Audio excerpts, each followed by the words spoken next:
So they've cloned the World Bank. They've cloned the IMF. They've got all these committees. They've been meeting for 17 years at this point. And now they're ready to unveil. Again, this will be the biggest shock in the international monetary system since 1971. Richard Nixon suspended redemptions of dollars for gold among our trading partners. That was the shock, of course. But that's the kind of magnitude we're looking at. What the BRICS are going to do, they're going to unveil a new currency. Now, I've always poured cold water on the Chinese yuan is going to be the reserve currency, and the Russian ruble is going to be. I've always poured cold water on that. I've absolutely not. That's not going to happen. But a new currency, you're starting with a clean slate. August 22nd, 2023, about 2 months from where we are now. It's a BRICS summit. It's in Durban, South Africa. The BRICS, Brazil, Russia, India, China, South Africa. So that's what the BRICS are.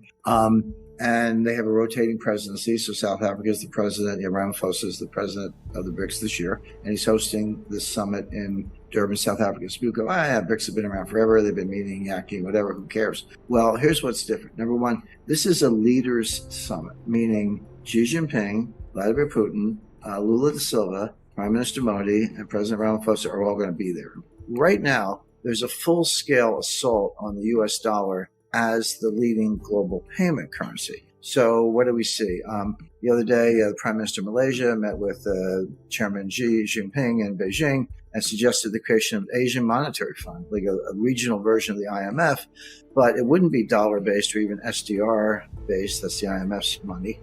It would be either a basket of local currencies or local currencies pegged to a basket, and that Asian Monetary Fund would be able to lend to members if they're running a trade deficit or they needed some infrastructure. I could make you a loan using this Asian currency basket. Then you could buy oil or whatever you needed.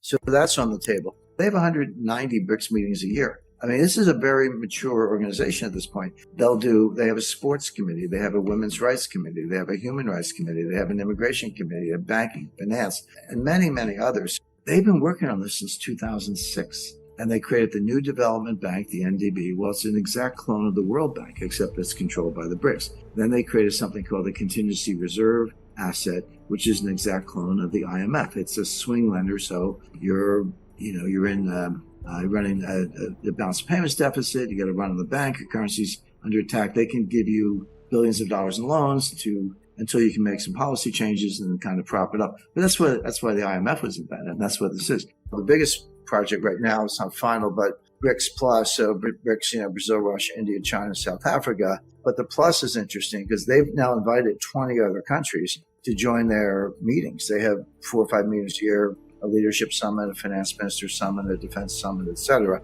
So that group is now expanded to include Iran, Turkey, Argentina, Chile, and a lot of other important countries. UAE and China just agreed on a deal where China can buy oil from Dubai in yuan and China's yuan. Saudi Arabia and China are talking about a similar deal. It's not final yet, but that's in the works. I think people expect it soon. China and Brazil just did a very extensive bilateral deal where they would accept each other's currencies. We're looking at more than 50% of global GDP, about 40% of global population. I think about 40% of the global landmass, because you got Russia and China in there, 2 of the 5 biggest countries in the world. 2 of the 3 biggest nuclear powers, including the biggest nuclear power, which is Russia. Throw Saudi Arabia in the mix, you got 2 of the 3 biggest energy producers, Saudi Arabia and Russia, etc.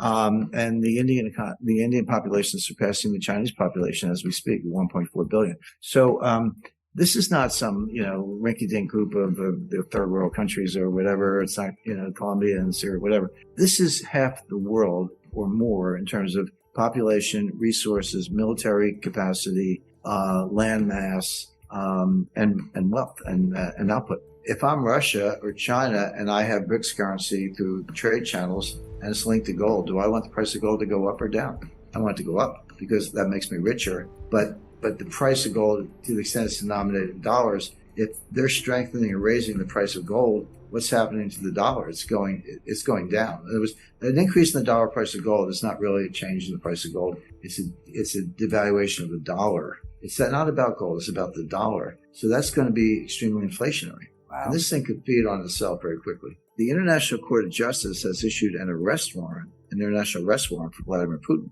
And South Africa is a member of the International Court of Justice. So will Putin be arrested when he steps off the plane in Durban, South Africa? I doubt it. I'm sure they're going to work that out in advance. But the president of South Africa has granted diplomatic immunity to all attendees of all Brics conferences during their presidency of Brics. I would have thought Putin had diplomatic immunity anyway, but there's a little drama in there. But I'm sure if they arrest Putin, there'll be consequences. The political part, we got to raise the debt ceiling because the U.S. has never defaulted on its debt. We have to raise the debt ceiling. We can't default on the debt.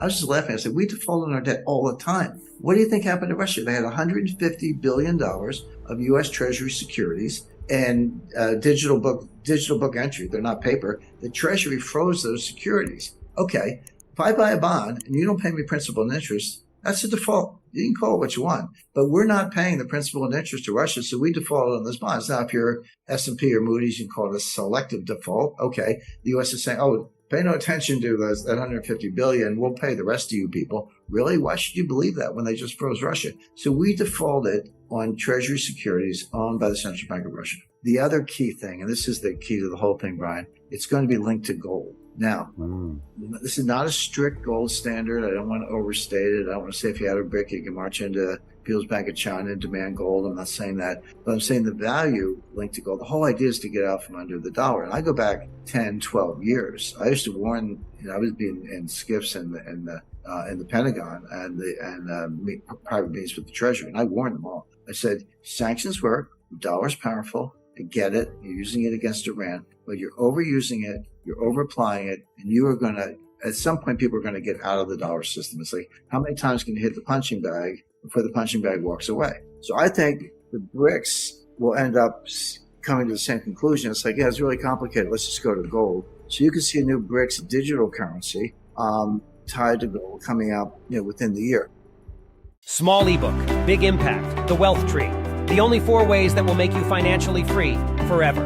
Download it here for free.